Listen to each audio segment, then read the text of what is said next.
C'est-à-dire quand on dit l'état d'urgence, ça veut dire que tu dois, n'est-ce pas, tout laisser pour rechercher la vie. Amen. Laisse tout, tu dois tout abandonner. Amen. Là-bas, il n'y a plus de questions qui tiennent. Amen. C'est-à-dire que tu vas te poser les questions sur les choses de la terre, alors qu'on te dit que tu es en train de mourir pour aller en enfer.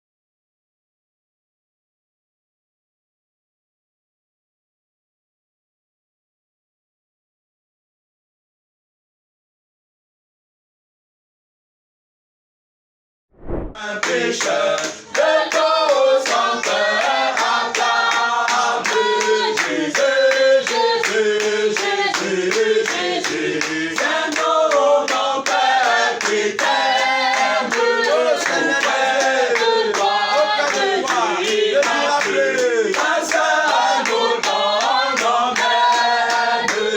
Jésus, Jésus, Jésus, Jésus.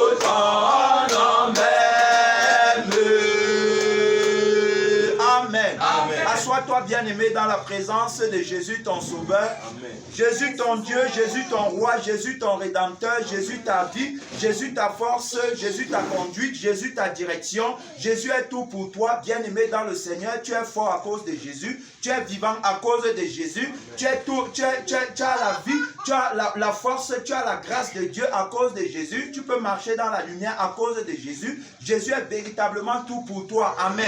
Amen. Le Seigneur Jésus a dit, tu aimeras le Seigneur ton Dieu de tout ton cœur, de tout ton âme, de toute ta force et de toute ta pensée. Ce n'est possible que par Jésus. Amen. Amen. Parce que c'est lui qui a encore dit que celui qui me mange vivra par moi. Ma nourriture est de faire la volonté de celui qui m'a envoyé. Oui, c'est ce que Jésus a dit. Jésus que tu adores, Jésus que tu sais. Le serviteur n'est pas plus grand que son maître, mais tout serviteur accompli sera comme son maître. Je suis comme Jésus, mon maître. Tu es comme Jésus, ton maître. On se rassemble à cause de Jésus. Jésus, c'est l'amour de ma vie. Rien ne compte devant lui. Bien-aimé, il est le premier-né. Il passe avant toute chose. Bien-aimé dans le Seigneur, Jésus est celui qui occupe la première place dans mon cœur. Amen. Amen. Rien d'autre n'a de place dans mon cœur en dehors de Jésus. Je suis pasteur à cause de Jésus. Je porte le titre de pasteur. En réalité, ce n'est pas moi qui le porte, mais c'est Jésus qui le porte en moi. Amen. Amen. Jésus est le pasteur et le gardien de nos âmes. Amen. Amen. Ma mission et mon rôle est d'amener les âmes à Jésus. Amen. Amen. Et non à moi-même. J'amène les âmes à Jésus. Toute personne doit s'attacher à Jésus pour avoir la vie. En dehors de Jésus, il n'y a pas de vie éternelle. Lui, bien-aimé, c'est lui qui est le promoteur de la vie éternelle. C'est lui qui a battu campagne par sa mort et sa résurrection pour qu'on soit sauvé. Amen. Amen. Donc, en dehors de ce témoignage, il n'y a pas d'église, il n'y a pas de résurrection des morts, il n'y a pas de pardon de péché, il n'y a pas de baptême du Saint-Esprit, il n'y a pas de vie éternelle. En dehors de Jésus, il n'y a rien. Amen. Amen. Jésus est le commencement et la fin de toutes choses. Jésus est le même hier, aujourd'hui et éternellement. Alors, si tu es à l'église, tu es là parce que tu vas aller à Jésus. En réalité, si tu es là, c'est parce que Jésus t'a amené et c'est parce que Jésus est en train de te conduire vers la vie éternelle. Donc, pas question pour toi, à un moment donné, de te déconnecter de Jésus. Amen. Amen. Tu ne te déconnectes de Jésus pour rien au monde. Amen. Amen. Ma famille ne me déconnecte pas de Jésus. Mon travail ne me déconnecte pas de Jésus. Si mon travail veut me déconnecter de Jésus, je me déconnecte de mon travail. Amen. Amen. Mes amis ne me déconnectent pas de Jésus. Amen. Mes collègues ne me déconnectent pas de Jésus. L'école ne me déconnecte pas de Jésus. Les diplômes ou encore les voyages ne me déconnectent pas de Jésus. Amen. Amen. Tout ce qui veut me déconnecter de Jésus, je me déconnecte de la chose là. Amen. Amen. Oui, tout ce qui veut me déconnecter de Jésus, je me déconnecte rapidement de cette chose. Amen. Amen. Jésus est le souffle de vie. Amen. Amen. En dehors de Jésus, je n'ai pas de vie en moi-même. C'est Jésus qui me donne la force et la capacité en toutes choses. Amen. Amen. Jésus est mon habileté, bien-aimé dans le Seigneur. Mon frère et ma soeur, tu dois comprendre, n'est-ce pas, l'importance capitale de Jésus. C'est-à-dire qu'on ne chante pas le nom de Jésus quand à la lettre, non, on chante le nom de Jésus à cause du témoignage de sa victoire dans nos vies. Amen. Amen. J'ai vu la victoire de Jésus dans ma vie. La victoire de Jésus, c'est la victoire de la sainteté sur le péché. Jésus a vaincu le péché dans ma vie et c'est pourquoi je chante en son honneur. Amen. Je chante en son honneur parce qu'il m'a sauvé de mes péchés. Sauvé de quoi? De mes péchés. Il m'a libéré de tous les péchés qui me retenaient dans la servitude et qui m'empêchaient de connaître la puissance de Dieu, qui m'empêchait, n'est-ce pas, de connaître la réalité, c'est-à-dire que la réalité que Jésus a apportée, c'est-à-dire que le péché me rendait aveugle. Amen. Amen. Le péché m'empêchait de voir la force véritable de Jésus et l'importance de son nom. J'appelais Jésus comme tout le monde, comme les religieux. C'est-à-dire qu'aujourd'hui, si tu demandes aux religieux, est-ce que tu connais Jésus, il va te dire oui. Si tu demandes aux païens, il va te dire oui. Si tu demandes, si tu demandes même aux passants, ils vont te dire oui. Personne aujourd'hui ne peut pas te dire qu'il ne connaît pas Jésus. Tout le monde dit qu'il connaît Jésus, mais qui connaît véritablement Jésus. On ne peut pas connaître Jésus sans le témoignage de sa mort et de sa résurrection, par le témoignage par lequel on accède à la nouvelle naissance. Amen. Amen. Ce n'est que par le biais de la nouvelle naissance qu'on peut véritablement connaître Jésus. Jésus est le roi des cieux. Jésus est le sauveur de nos âmes. Amen. Jésus est le promoteur de la vie éternelle. Amen. Jésus est le bâtisseur de l'église. Jésus est la pierre angulaire. Jésus est le fondement sur lequel on se tient. C'est-à-dire qu'en dehors de Jésus, il n'y a pas d'église. Il faut comprendre ça. Bien aimé, il faut bien souligner ça dans ton cœur. En dehors de Jésus, il n'y a rien. Il n'y a pas de révélation. En dehors de Jésus, tout ce qu'on fait, c'est en vain. La Bible dit que si l'Éternel ne bâtit, celui qui bâtit, bâtit en vain. Si l'Éternel ne veille, celui qui veille, veille en vain. Alors donc c'est de ce Jésus qu'on parle en ce soir, mon frère, ma soeur, donne ton attention, parle de Jésus. Jésus c'est le commandant en chef de l'armée du ciel. Amen. Jésus c'est l'autorité suprême du ciel. Jésus c'est celui qui a établi le royaume des cieux. Jésus, le royaume des cieux fonctionne, n'est-ce pas, avec les lois que Jésus a établies. Amen. Amen. Alors donc le royaume des cieux ne peut pas fonctionner sans les lois que Jésus a établies. Et ces lois sont rattachées, n'est-ce pas, à sa vie. Ces lois sont rattachées à son esprit. La Bible nous dit que la base de son trône, c'est la justice et l'équité. Dans la base du trône de Dieu, la justice et l'équité qui marchent. La justice marche avec la vérité. Amen. Amen. La vérité marche avec le sens de la responsabilité. Amen. Amen. Donc celui qui a établi les lois du ciel, celui-là est responsable, celui-là est vrai. C'est pourquoi on l'appelle la vérité. Il a dit, je suis le chemin, la vérité et la vie. Alors donc il est responsable parce qu'il est vrai. Amen. Amen. Alors et dans sa vérité, il promeut la vie. Amen. Amen. C'est pourquoi il a dit, je suis le chemin, la vérité et la vie. Alors donc la vérité promeut la vie. C'est-à-dire que toute vérité qui ne vise pas à promouvoir la vie éternelle n'est pas une vérité. Amen. Amen. Alors donc la vérité promeut la vie éternelle. Donc si je dis que je suis dans une église qui est vraie, j'écoute la parole qui est vraie, je fais une prière qui est vraie, mon jeûne, c'est dans la vérité, il faut que ça produise la vie éternelle. Amen. Amen. Si ça m'amène à rechercher autre chose, c'est que je ne suis pas dans la vérité, mais dans le mensonge. Voilà, il faut bien comprendre ça. Alors donc, on parle de la vérité qui a établi ses lois dans le ciel. Quiconque veut entrer au ciel doit s'accorder avec la vérité. Amen. Amen. Et on voit que le ciel, n'est-ce pas, se rattache aussi à la vie éternelle. Quiconque part au ciel a la vie éternelle. Et la vie éternelle, c'est pour les élus. C'est pour ceux qui ont eu l'amour de la vérité. Amen. Amen. Ils ont eu l'amour de la vérité dans leur cœur pour être sauvés. Voilà, l'amour de la vérité qui sauve. Et la vérité, n'est-ce pas, lutte contre le mensonge. Donc nous sommes de la vérité en la personne de la vérité qui est Jésus, de par son sang et son esprit, par lesquels il nous a affranchis de la vie du mensonge. Amen. Amen. Nous ne sommes pas les menteurs et nous ne sommes pas les adeptes du menteur. La Bible dit que le diable est un menteur et le père des mensonges. C'est-à-dire qu'il manque de son fond. Il manque pas la vie. Il manque pas la séduction. Il manque, n'est-ce pas, c'est-à-dire qu'en te rattachant à une vie qui ne dure pas éternellement. Jésus qui est la vérité a dit que travailler non pour la nourriture qui périt, mais pour celle qui subsiste éternellement. Alors donc, si nous on veut analyser, si on veut pousser notre réflexion, si on veut comprendre le mystère, n'est-ce pas, de la parole de Dieu, il faudrait qu'elle ait pour origine la vérité. Il faudrait qu'elle ait pour objectif la vie éternelle. Donc, si la parole que nous sommes en train d'écouter n'a pas pour but de nous amener au ciel, alors donc, on ne doit pas perdre notre temps à l'écouter. Amen. Amen. Pourquoi? Parce que c'est-à-dire que personne ne va investir pour perdre. Amen. C'est-à-dire qu'on doit, n'est-ce pas, juger la vérité en fonction de notre éternité. Amen. Et donc, si la parole, n'est-ce pas, s'accorde avec le roi des cieux qui a établi la loi qui nous permet de vivre éternellement, si la parole s'accorde avec lui, alors automatiquement, nous nous accordons aussi avec la parole parce que la parole était avec lui et Amen. La parole était lui. Amen. Amen. Alors, donc, il ne peut pas être en dehors de sa parole. Il est dans sa parole. Et sa parole a pour objectif de nous amener au ciel. Et pour nous amener au ciel, qu'est-ce que la parole doit faire? La parole, n'est-ce pas, doit nous libérer de la vie qui ne peut pas entrer au ciel. Amen. Amen. J'entends par là la vie du péché. Alors, donc, bien aimé dans le Seigneur, quand la parole vient, la parole est donc contre la vie qui lutte contre l'amour de Dieu. C'est-à-dire que la vie qui empêche qu'on entre au ciel. Parce que c'est par amour que Dieu, n'est-ce pas, vient pour nous sauver. Dieu vient entendre que la parole de Dieu pour nous sauver. Elle est mise dans le Seigneur pour ne pas trop tourner. Alors donc on doit simplement comprendre que Jésus est venu promouvoir la vie en tant que la vérité. Et tous ceux qui sont établis par lui vont aussi promouvoir la vie. Parce qu'ils sont sous ses ordres. C'est-à-dire que tous ceux qui ont été établis par lui, on a vu dans le livre de Romains, on a vu ici dans Romains, bien aimé dans le Seigneur,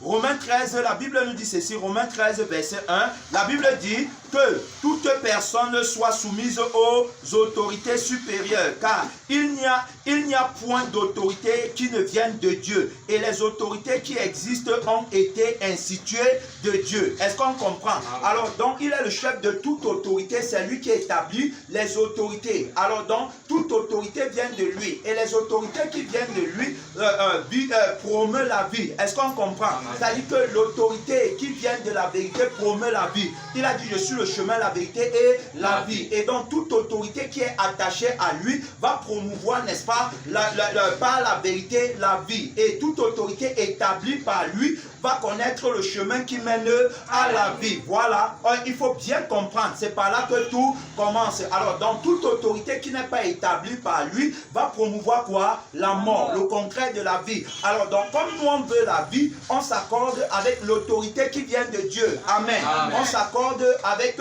l'autorité véritable qui est la parole de Dieu, en la personne de Jésus. On s'accorde avec lui. Tout est clair. Voilà le départ. Donc, on est en accord avec l'autorité de Dieu, avec la parole de Dieu. C'est-à-dire que l'autorité maintenant qui vient de la parole de Dieu ne promeut pas la mort. Est-ce qu'on est d'accord? Ne promeut pas la mort et donc ne promeut pas le péché. Pourquoi? Parce que l'aiguillon de la mort c'est le péché. Voilà, il ne promeut pas la mort, il ne promeut pas le péché. Et donc pour lutter contre le péché, comme on l'a vu tout à l'heure, il va décréter quoi? L'état d'urgence. Il va décréter l'état d'urgence. Quand il décrète l'état d'urgence, est-ce que tu comprends ce que ça veut dire décréter l'état d'urgence? À cause du péché, il décrète l'état d'urgence. À cause de la mort, il décrète l'état d'urgence. À cause, bien aimé, du feu éternel, il décrète l'état d'urgence. À cause des âmes qui partent en enfer, il décrète l'état d'urgence. Il est la seule personne qui connaît la valeur véritable d'une seule âme. Amen. Il a dit que sert-il à un homme de gagner toute la terre s'il perdait son âme? Donc il montre par là que une seule âme vaut plus que toute la terre. On n'est pas mieux placé que lui pour connaître la valeur des âmes. Amen. Et donc quand il donne une recommandation, on ne doit pas s'élever dans la chair pour venir résister. Dit que non, est-ce que Dieu est contre le travail? Est-ce que Dieu est contre l'argent? Est-ce que Dieu est contre... Non, il a décrété l'état d'urgence. Quand on décrète l'état d'urgence, ça veut dire que la vie est en danger. Nos vies sont en danger. On est en danger de mort. Tu as vu, quand tu arrives quelque part où on a mis la plaque du danger, ça veut dire qu'il faut faire attention. Amen. Ça veut dire qu'il faut prendre des précautions. Jésus décrète l'état d'urgence.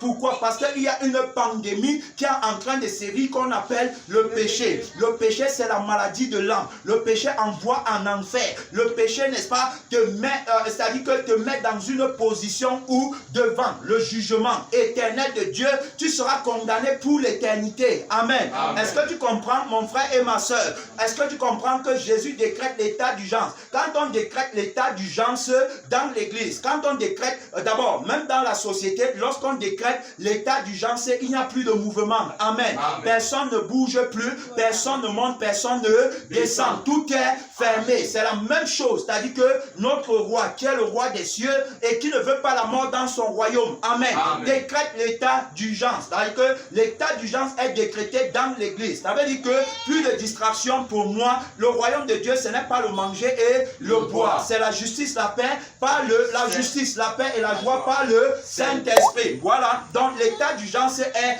décrété. Je ne suis plus là pour m'amuser. C'est-à-dire que plus de distraction, c'est fini. Avec la distraction, c'est fini, bien aimé, avec les activités qui n'ont pas de vie. Amen. Amen. C'est fini avec tout ce qui veut m'éloigner de Dieu. C'est fini. On a décrété l'état d'urgence. On cherche la vie. La Bible nous dit dans le livre de Job 2, verset 4, que peau pour peau, tout ce qu'un homme a, il le donne pour sa vie. On voit ici la préciosité de la vie. On parle de la vie éternelle. On parle, n'est-ce pas, d'une vie qui dure éternellement. C'est la vie là qu'on veut. On ne veut pas perdre cette vie. On ne veut pas rater la gloire de Dieu. Peau pour peau, tout ce qu'un homme a, il le donne pour sa vie. Alors donc, je ne me pose plus les questions sur le travail quand je cherche la vie. Amen. Amen. Je ne me pose plus les questions sur l'école. Je ne me pose plus les questions sur l'argent. Je ne me pose plus les questions sur rien sur la terre parce que je suis en train de chercher la vie. Amen. Amen. Je ne veux pas les questions oiseuses. Je ne veux pas, n'est-ce pas, rater l'objectif. Je ne veux pas être hors de sujet. Amen. Amen. Je vais traiter le problème à la base, à l'origine. Je vais traiter le problème à la racine. Il a dit que quiconque pêche ne verra pas le royaume des cieux. Amen. Amen. Il a dit ceci, bien aimé, dans le livre d'Apocalypse, on a décrété, le roi des cieux a décrété l'état d'urgence. Il a dit ceci, dans Apocalypse 21, verset 27, il n'entrera chez elle rien de souillé, ni personne qui se livre à l'abomination et au mensonge. Il n'entrera que ceux qui sont écrits dans le livre de vie de l'agneau. Gloire à Dieu. Amen. Il n'entrera que ceux qui sont écrits dans le livre de vie de l'agneau. Je veux que mon nom soit inscrit au ciel parce que je ne veux pas aller dans le feu éternel. Je veux la vie éternelle. Donc, Jésus, n'est-ce pas, a déjà établi la problématique en disant que sert-il à un homme de gagner toute la terre s'il perdait son âme? Voilà. Donc, je comprends par là que là, pour moi, n'est pas à rechercher les choses de la terre. Là, pour moi, n'est pas à me poser d'autres questions. La véritable question à me poser, c'est que deviendrais-je, que ferais-je si je perdais mon âme? C'est-à-dire que si j'avais gagné tout ce que je voulais sur la terre, si j'ai vraiment travaillé, si j'ai vraiment eu de l'argent, si j'ai vraiment sécurisé mon avenir quant à la chair et l'avenir de ma famille et de mes enfants, alors donc si j'ai fait tout ça, alors donc ça va me servir à quoi dans l'éternité? Puisque il a dit que te sert-il de gagner tout ça? Que me sert-il, n'est-ce pas, de me poser les questions oiseuses, les questions qui ne m'aident pas à résoudre le problème du salut? Que me sert-il de me poser ces questions si après je perdais mon âme? Moi, je ne veux pas perdre mon âme. Moi, je veux la vie éternelle. J'ai un seul problème, c'est le feu éternel. Il dit que le péché ne va pas entrer au ciel. Les œuvres de la chair, bien aimés dans le Seigneur, tous ceux qui sont dans le péché n'hériteront point le royaume des cieux. Galates chapitre 5 verset 19. Or, les œuvres de la chair sont manifestes. Ce sont l'impudicité, l'impureté, la dissolution, l'idolâtrie, la magie, les inimitiés, les querelles, les jalousies, les animosités, les disputes, les divisions, les sectes, l'envie, l'ivrognerie, les excès de table et les choses semblables. Je vous le dis d'avance, comme je l'ai déjà dit, que ceux qui commettent de telles choses n'hériteront point quoi? Le royaume de Dieu. Voilà, dans le livre de 1 Corinthiens, chapitre 6, verset 9, la parole de Dieu nous dit quoi, bien aimé dans le Seigneur? On parle de tous ceux qui ne vont pas hériter le royaume des cieux. Tu as encore toutes ces œuvres en toi, mais les questions que tu te poses, c'est comment faire pour gagner ta vie sur la terre, alors que tu n'es pas sauvé. Les œuvres de la chair sont en toi. Tu dois être libéré complètement. 1 Corinthiens 6, verset 9. Alors, la Bible nous dit ceci. Ne savez-vous pas que les injustes n'hériteront point le royaume de Dieu? Ne vous y trompez pas. Ni les impudiques, ni les idolâtres, ni les adultères, ni les efféminés, ni les infâmes, ni les voleurs, ni les cupides, ni les ivrognes, ni les outrageux, ni les ravisseurs n'hériteront le royaume de Dieu. Voilà, vous comprenez. Donc, ils ne vont pas hériter le royaume de Dieu. Tu ne peux pas hériter le royaume de Dieu avec la vie de la chair. Il a dit aucun péché, aucun pécheur ne peut entrer dans son royaume. Regardez ce que dans 2 Timothée 3, la Bible nous dit, sache que dans les derniers jours, il y aura des temps difficiles, car les hommes seront égoïstes, amis de l'argent, fanfarons, hautains, blasphémateurs, rebelles à leurs parents, ingrats, irréligieux, insensibles, déloyaux, calomniateurs, intempérants, cruels, ennemis des gens de bien, traîtres, emportés, enflés d'orgueil, aimant le plaisir plus que Dieu et ayant l'apparence de la piété, mais régnant ce qui en fait la force. Éloigne-toi de ces hommes-là. Alors, donc, si on continue ici, là,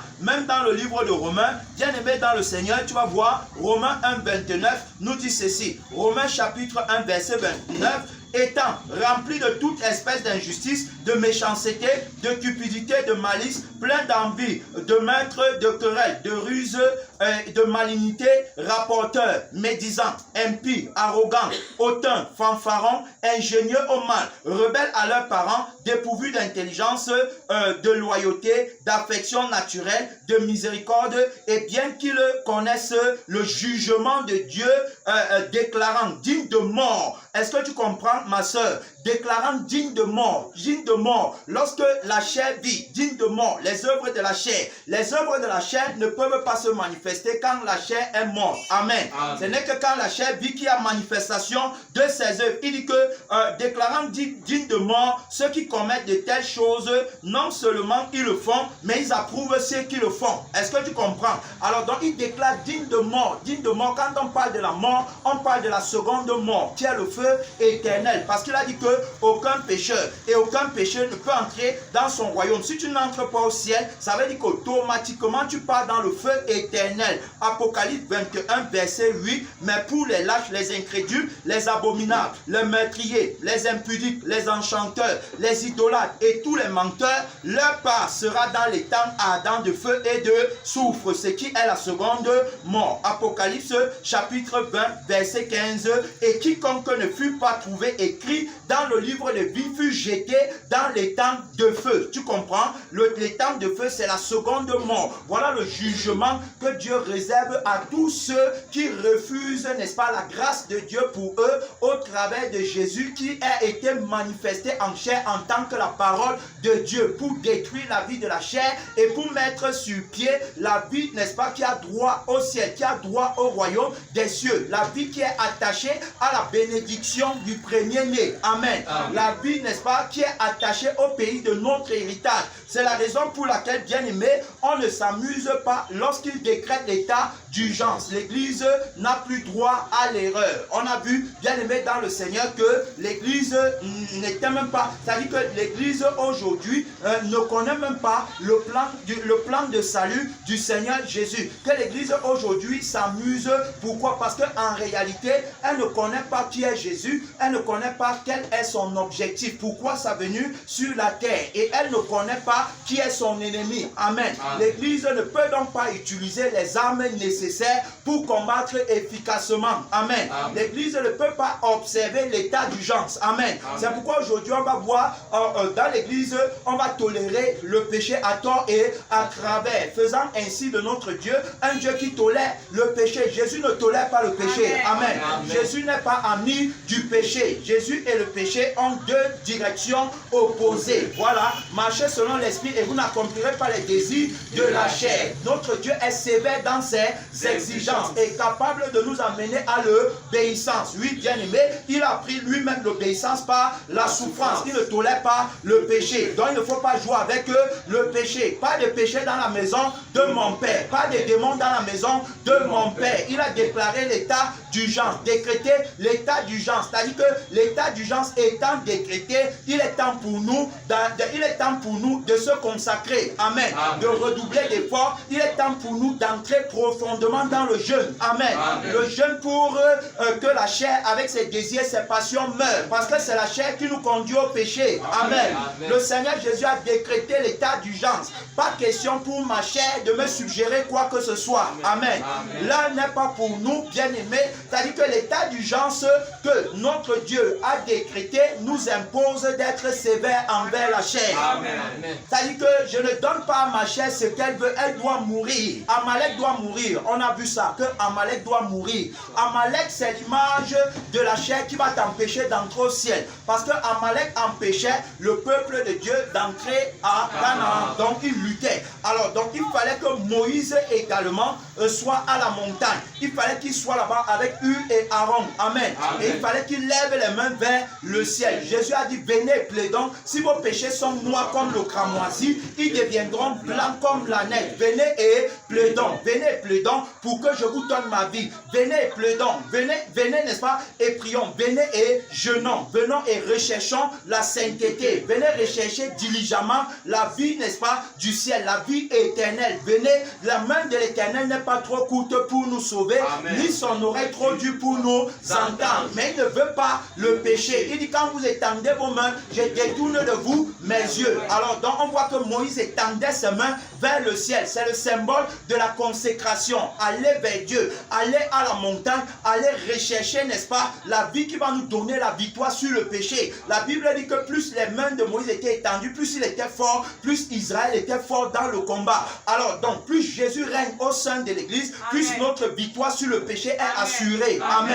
Elle dit que les mains levées, c'est l'image de notre consécration, se donne totalement, à 100%, engagement total avec Christ. On est engagé totalement, on se donne totalement pour que la victoire de Jésus règne au milieu de nous. Alors donc on voit que c'est Amalek, n'est-ce pas, qui faisait barrière. On voit qu'aujourd'hui c'est la chair qui nous fait barrière. L'apôtre Pierre a dit, bien-aimés, je vous exhorte comme étrangers et voyageurs sur la terre à vous abstenir des convoitises charnelles qui font la guerre à l'âme. Et l'apôtre Paul a dit, vous n'êtes point redevables à la chair pour en satisfaire ses convoitises. Je ne suis point redevable à la chair. L'état d'urgence étant décrété, la chair doit mourir. Amen. A dit qu'on ne veut pas, a dit que pas de tolérance pour la chair dans l'église du Seigneur, dans la maison de mon Père. L'heure est grave. Le Seigneur arrive, bien-aimé. C'est-à-dire qu'il vient sur les nuées du ciel. Il vient en vêtements blancs. Il vient, n'est-ce pas, avec une grande gloire. Je ne veux pas rater ce jour. Je ne veux pas rater la gloire de Dieu. Je ne veux pas que, c'est-à-dire, je ne veux pas que ma chair m'entraîne dans l'erreur. Je refuse d'être assujetti, mais je veux assujettir ma chair. Amen. Qu'est-ce que l'apôtre Paul a dit, bien-aimé dans le Seigneur, dans le livre de 1 Corinthiens 9, 27. Il dit ceci. Mais je traite durement mon corps et je le tiens assujetti, de peur d'être moi-même rejeté après avoir prêché aux autres. Donc, il traite durement son corps et il le tient assujetti. C'est-à-dire que nous sommes dans l'état d'urgence. Le corps, c'est-à-dire que la chair est assujettie. Je ne suis pas dans le jeûne en vain. Je ne suis pas dans les prières et les supplications en vain. Je veux un résultat efficace et favorable. C'est-à-dire que je veux la vie éternelle. C'est-à-dire là, pour moi, n'est plus à la distraction. C'est fini tout ça. Il a décrété l'état d'urgence. Il dit qu'il y a le péché dans son église. C'est-à-dire que le péché dans son église, c'est le symbole du poison, du venin du serpent qui va entraîner la multitude à la mort. Alors donc, bien aimé, on doit se lever comme des soldats de Christ avec lui-même en tant que général en chef, commandant en chef de son armée et avec la croix pour bannière pour stopper la progression du venin. Amen. C'est-à-dire que le temps-ci, c'est le temps où on doit user de toutes les méthodes barrières pour empêcher le péché de progresser, la pandémie du péché qui fait les ravages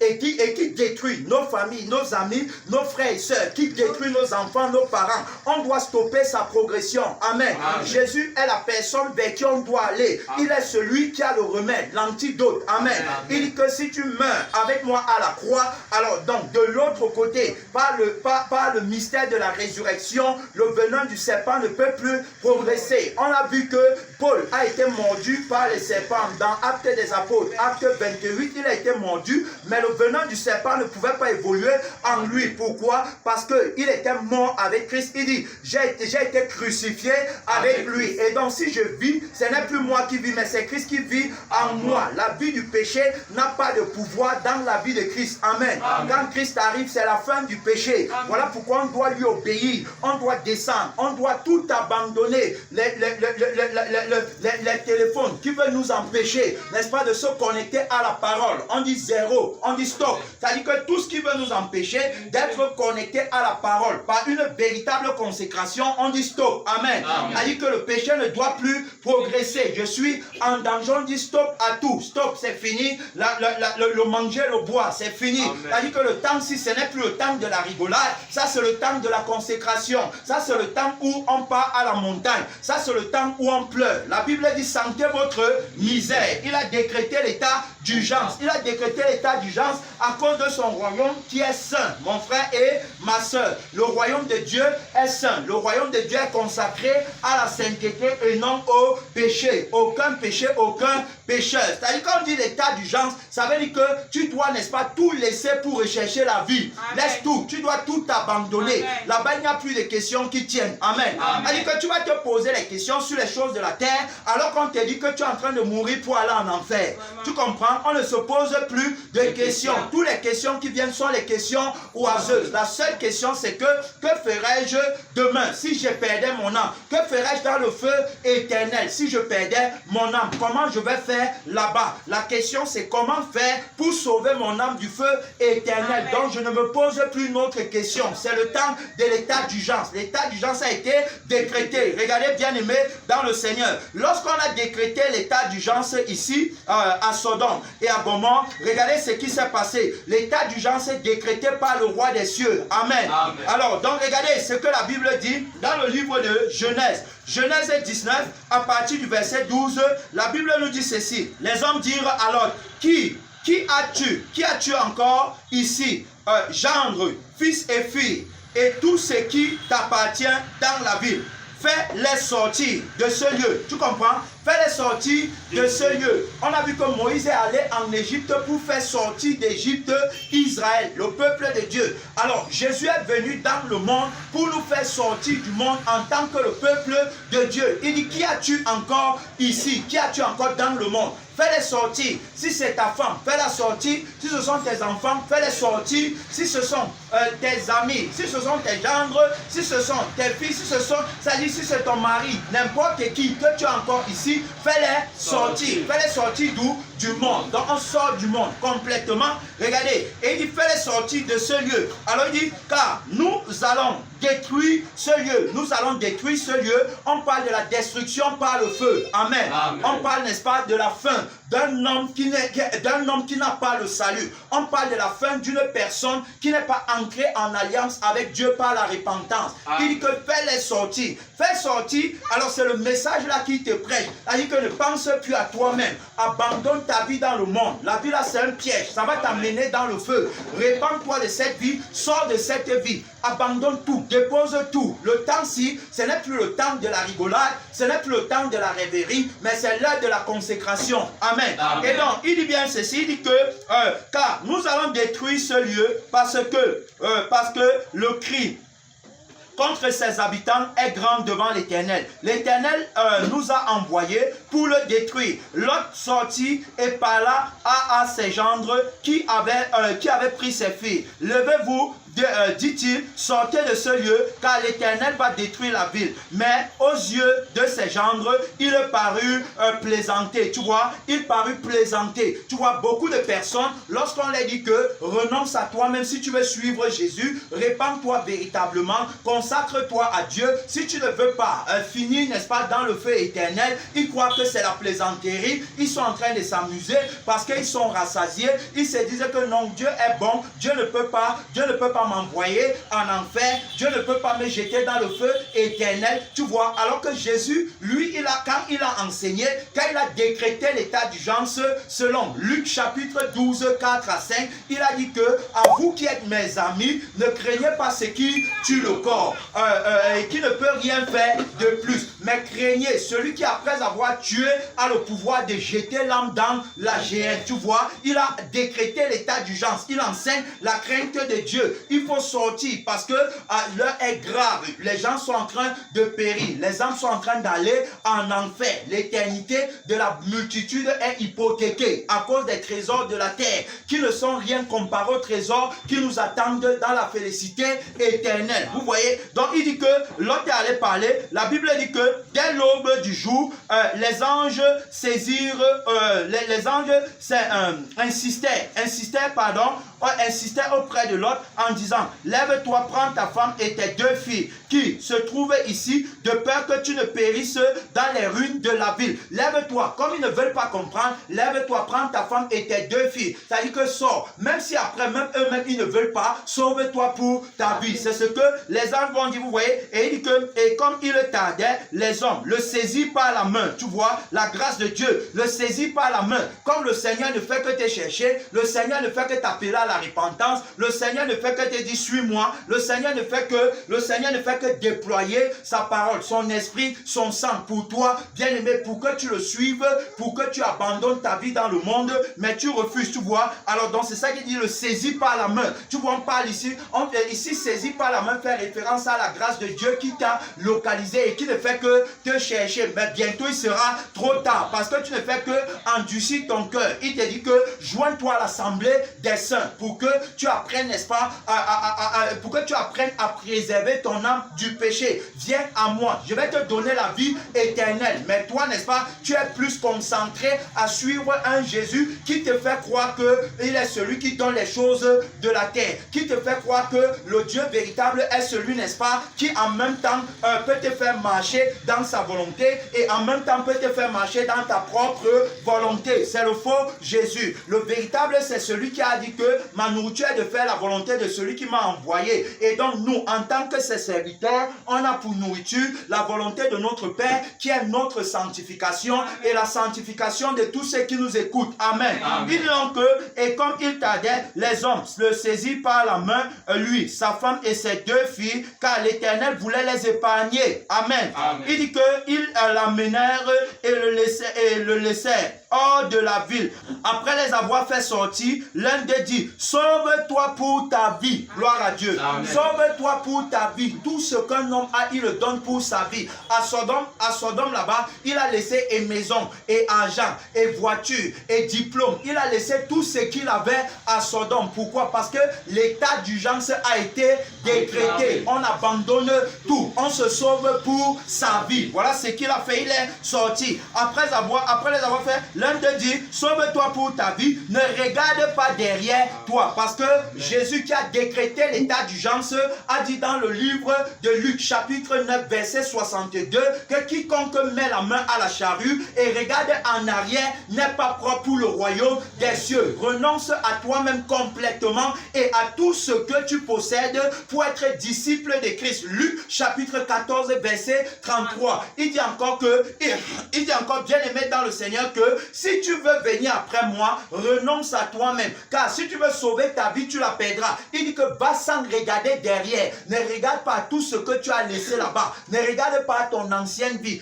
C'est pourquoi beaucoup ont péri dans le désert. Et la Bible dit que ces choses-là sont arrivées pour nous servir d'exemple. Selon 1 Corinthiens 10. Alors donc, pour nous servir d'exemple. Je suis sorti du monde. Je ne regarde plus. Je ne regrette rien. Parce que ma vie est en danger. Sauve-toi pour ta vie. Ce qui est important maintenant, c'est la vie. Pose-toi seulement les questions pour savoir comment faire afin de sauver ta vie. Amen. Ne te pose pas les questions sur comment faire pour gagner les choses de la terre. Ça ne peut pas te donner la vie. Amen. On est derrière celui qui donne la vie et non derrière celui qui donne les choses de la terre. Amen. Elle a décrété l'état d'urgence. Donc, on est après lui. Il dit que si vous êtes après Baal, c'est-à-dire que si vous êtes avec Baal, allez après lui. Si vous êtes avec l'Éternel des armées, qui est la parole de Dieu, allez après lui. Alors donc, il n'y a pas de mélange. Bien aimé, on parle de l'état d'urgence. L'état d'urgence qui est décrété par la parole de Dieu nous impose à tout quitter, à tout abandonner, pas de regrets, rien.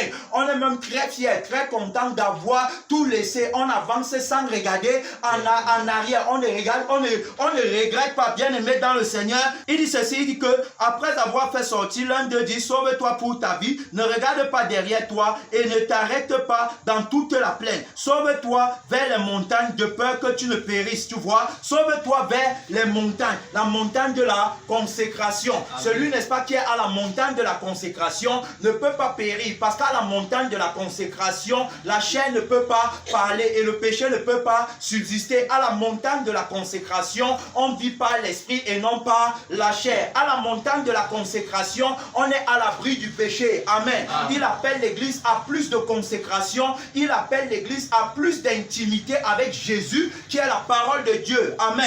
Plus d'intimité, parce que en intimité avec lui, le péché ne peut pas subsister, le péché ne peut pas approcher sa sainte présence. Amen. Il dit que donc ne te retourne pas, va. Alors donc il dit que toute la plaine, sauve-toi vers la montagne, sauve-toi vers la montagne. Va, monte, va, c'est-à-dire que consacre-toi. Et on a déjà appris avec la parole de Dieu que monter c'est descendre, descendre c'est monter. Alors donc, si je veux aller à la montagne de consécration, je dois, n'est-ce pas, perdre ma vie. Donc je dois accepter la crucifixion qui tue ma vie et c'est la descente. Amen. Je dois creuser en profondeur par la croix de Christ pour être davantage consacré. Amen. C'est-à-dire que plus je descends, plus je suis en train de monter, plus je suis avec lui au sommet de la montagne de consécration, là où ma vie ne peut plus broncher, là où ma vie ne peut plus parler et là où l'ennemi ne peut plus me voir. Amen. Je suis avec lui dans les lieux très élevés. Alors il parle de la montagne de la consécration. Qu'est-ce qu'il dit? Il dit d'autre ici, il dit que sauve-toi. Il dit va vers la montagne, de peur que tu ne périsses. L'autre leur dit, oh non Seigneur, voici, si j'ai trouvé grâce à tes yeux et tu as montré la grandeur de ta miséricorde à mon égard, alors en me conservant la vie, mais je ne puis me sauver, bien aimé dans le Seigneur. On reste concentré, on n'est pas découragé, même s'il n'y a pas de lumière. La parole de Dieu est la véritable lumière. La parole de Dieu dit, alors l'Éternel fit pleuvoir du ciel sur Sodome et Gomorrhe du soufre et du feu. Alors de par l'Éternel, il détruisit ces villes, toute la plaine et tous les habitants de la ville. Tu vois, il a détruit toute la ville, il a détruit toute la plaine et il a détruit tous les habitants de la ville. On parlait de ceux qui sont dans le péché. Il dit qu'il y a le feu éternel. Sauve-toi pour ta vie. C'est seulement ceux, n'est-ce pas, qui ne vont pas mépriser la grâce de Dieu au travers de la mort et de la résurrection de Jésus, ceux qui vont croire en lui. Parce que nous avons, n'est-ce pas, le salut par la foi en Jésus-Christ. Donc ceux qui vont croire, ceux qui vont aller à lui, ceux-là ne seront pas détruits avec la ville. Tu vois, il a détruit la ville. La Bible dit encore que les habitants et les plantes de la terre, la femme de l'autre regarda en arrière et elle devint une statue de sel. Tu vois, elle a regardé derrière. Il a dit que quiconque met la main à la charrue et regarde en arrière n'est pas propre pour le royaume des cieux. Donc on ne regarde pas en arrière, on se sauve. Si c'est mon enfant qui regarde derrière, qui regarde dans le monde, tant pis pour lui. Si c'est ma femme qui regarde dans le monde, tant pis pour elle. Si c'est mon mari qui regarde dans le monde, tant pis pour lui. Si ce sont mes parents, tant pis pour eux. Si ce sont mes amis, tant pis pour eux. Si ce sont mes collègues, tant pis pour eux. Si ce sont mes voisins, tant pis pour eux. Si ce sont les contemporains, tant pis pour eux. Alors il est venu dire, sauve-toi pour ta vie. Quiconque reçoit la parole de Dieu est appelé à être tiré du feu, n'est-ce pas, par lequel il va faire périr toute la terre. La Bible dit dit que le ciel et la terre d'à présent sont gardés et réservés pour le feu. Alors donc, l'évangile est venu pour nous aider à fuir la destruction. Amen. Jean-Baptiste a dit qu'il a son banc à la main, il nettoiera son nez, il amassera le blé dans le grenier,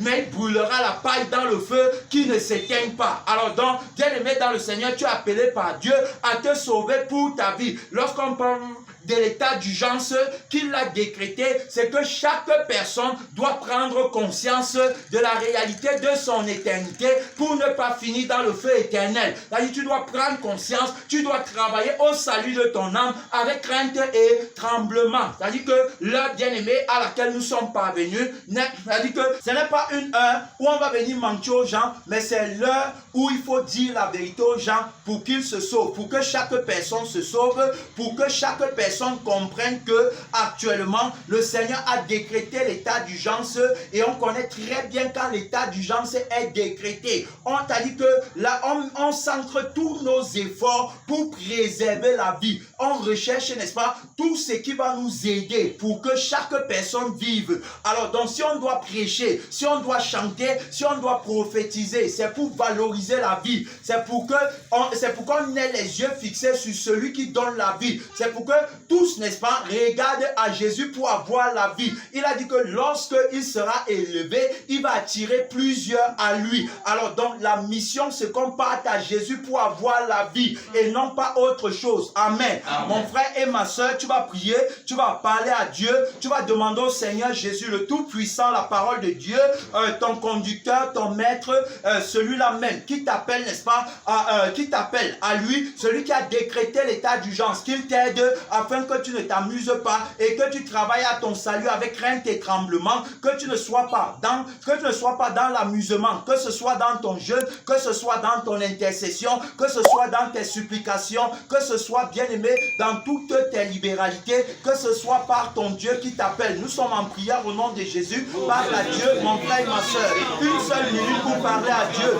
Une seule minute pour parler à Dieu. Parle à Dieu, parle à Dieu, parle à Dieu. Réveille-toi, ne dors pas, parle à Dieu.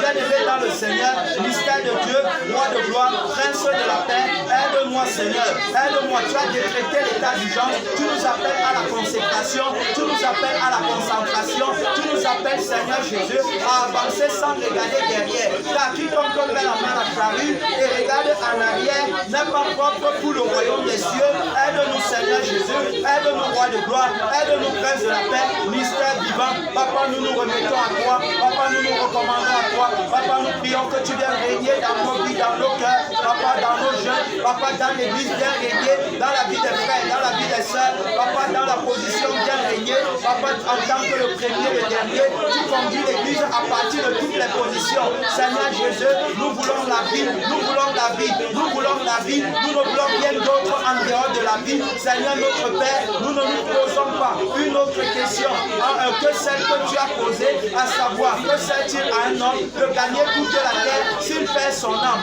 Oh mon Père, aide-moi à répondre à ces questions, aide-moi à résoudre cette énigme, aide-moi à apprendre à calculer la dépense pour ne pas regretter au dernier jour mystère de Dieu, l'amour de mon cœur, l'amour de ma vie, le prince de la paix. Je t'en supplie Seigneur, sans toi je ne peux rien, sans toi je ne peux rien, sans toi je ne peux rien.